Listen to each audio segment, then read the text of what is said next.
Hello दोस्तों, स्वागत है आपका स्टडी पॉइंट में। पिछली क्लास में मैंने ऋग्वेद के बारे में बताया था, ऋग्वेद से संबंधित फैक्ट के बारे में बताया था। आज बाकी वेदों के बारे में हम चर्चा करते हैं। और चर्चा के तहत हम देखते हैं कि यजुर्वेद का यजु का अर्थ होता है यज्ञ, अर्थात यज्ञ के नियमों एवं विधियों का संकलन। यज्ञ कैसे किया जाए, क्या नियम होंगे, क्या विधि होंगे, इससे चीज़ें यजुर्वेद में बताई गई हैं। यजुर्वेद को दो भागों में विभाजित किया गया है, शुक्ल यजुर्वेद, कृष्ण यजुर्वेद। शुक्ल यजुर्वेद में इसको हम वाजनेय संहिता भी कहते हैं। ठीक, शुक्ल यजुर्वेद को ही वाजनेय संहिता भी कहते हैं। इसको दो भागों में डिवाइड किया गया है, माध्याह्निक और कंड।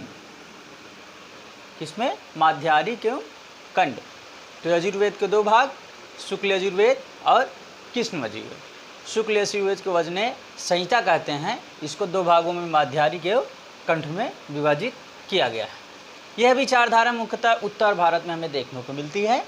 और इसका जो दूसरा भाग है कृष्ण यजुर्वेद, इसके कठ, कपिठल, मैत्रिणी, तैत्तिरीय, इन चार भागों में जो है डिवाइड किया गया है। यह मुख्यतः दक्षिण भारत में जो है प्रचलित था। ठीक, तो ये पूछता है कि मैत्रिणी, तैत्तिरीय, कैपिटल क्या?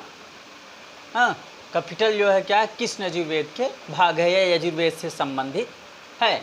मतलब मैत्रायणी की चर्चा किस में की गई है, तैत्तिरीय की चर्चा किस में की गई है, किस वेद से संबंधित है? तो आप क्या बताएंगे? यजुर्वेद से। यह एक ऐसा वेद है जो दोनों में लिखा गया है। सामवेद, सामवेद ये संगीत का मूल है, संगीत का उद्भव यहीं से माना जाता है। साम का शाब्दिक अर्थ ही होता है गाना। गाना, कहाँ गाना? यज्ञ में कौन से जो है कि स्तुति मंत्र का गान किया जाएगा, कैसे किया जाएगा, इन सारी विधियों का जो है इसमें वर्णन है। सूर्य स्तुति के मंत्र की भी चर्चा इसमें है। पूछेगा कि सूर्य स्तुति की चर्चा किस वेद में है? वो है सामवेद में। सामवेद के उपनिषद, हर एक वेद के उपनिषद और ब्राह्मण ग्रंथ होते हैं। ठीक, तो सामवेद के जो उपनिषद हैं वो छांदोग्य उपनिषद और जैमिनी उपनिषद।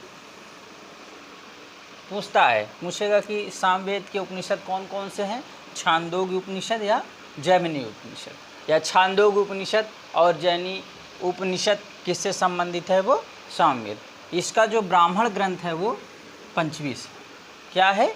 वो पंचवीस है। यजुर्वेद का जो ब्राह्मण ग्रंथ है शतपथ और तैत्तिरीय। शतपथ और तैत्तिरीय, ये शतपथ जो है बहुत पूछा जाता है। यजुर्वेद शतपथ जो है किस वेद का ब्राह्मण ग्रंथ है? किस? यजुर्वेद का। उसी प्रकार सामवेद का ब्राह्मण ग्रंथ क्या है? पंचवीस है। और अथर्ववेद का भी हम पढ़ाएंगे, क्या? गोपथ। बहुत पूछता, इसका मात्र एक है, वो क्या है? गोपथ। ठीक, अथर्ववेद की रचना सबसे बाद में हुई थी। इसमें धर्म की, ब्रह्म ज्ञान, दो बार नोट हो गया है, धर्म की चर्चा, ब्रह्म ज्ञान की चर्चा, रोग निवारण, जादू टोना, इन सब चीज़ों का जो है इसमें वर्णन किया गया है। औषधियों का भी वर्णन इसमें किया गया है।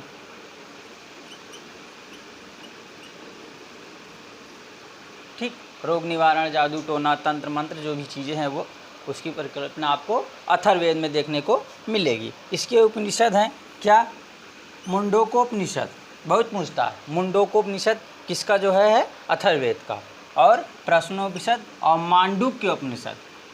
मुंडकोपनिषद और मांडुक्य उपनिषद दोनों जो है भिन्न भिन्न हैं। ये इसके उपनिषद है और इसके ब्राह्मण ग्रंथ क्या है? गोपथ। तो वेद से संबंधित ये कुछ फैक्ट थे जिसको आपको ध्यान में देना है। अब उसके बाद हम एक पाई चार्ट में जो है चारों वेदों की तुलना करके बताएंगे इसमें कितने मंत्र हैं, किसको कौन कहता है, उसके क्या नाम है, सारी चीज़ें जो है कब रचना हुई थी, इन सब सारी चीज़ों के बारे में हम अगली क्लास में आपको बताएंगे। धन्यवाद।